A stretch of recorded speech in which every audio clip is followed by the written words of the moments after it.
The cock, the fox, and the lion. Once upon a time, in a beautiful green forest, there lived a proud and colorful cock named Charlie. Every morning, before the sun rose, Charlie would fly to the highest branch of a large mango tree and crow loudly.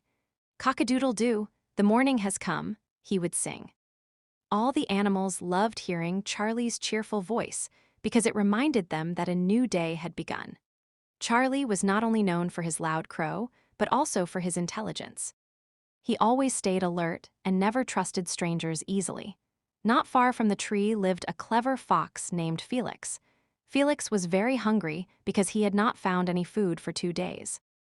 One morning, he heard Charlie singing and looked up. "What a fat and tasty cock," Felix thought.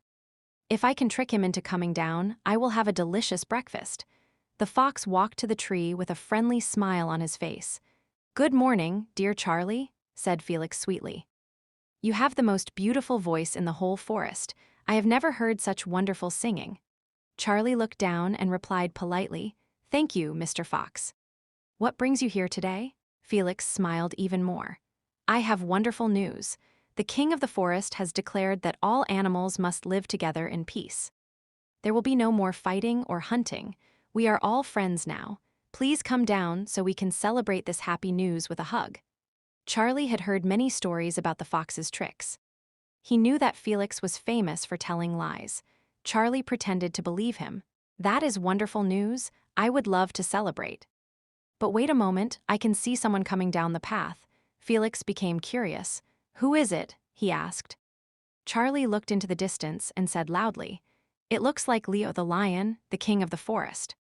He must be coming to celebrate with us." The moment Felix heard the lion's name, his face turned pale. He knew that the lion was stronger than him and could easily catch him. "Are you sure it's the lion?" asked Felix nervously. "Yes," Charlie answered. "He is getting closer every second. Why don't you stay and greet him with me?" Felix quickly looked around. Although he could not clearly see the lion, he was too frightened to take any chances.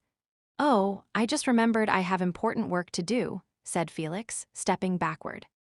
Charlie smiled and said, "But I thought you said all the animals were friends now." Felix mumbled, "Yes. But perhaps the lion hasn't heard the news yet." With that, the fox turned around and ran as fast as his legs could carry him.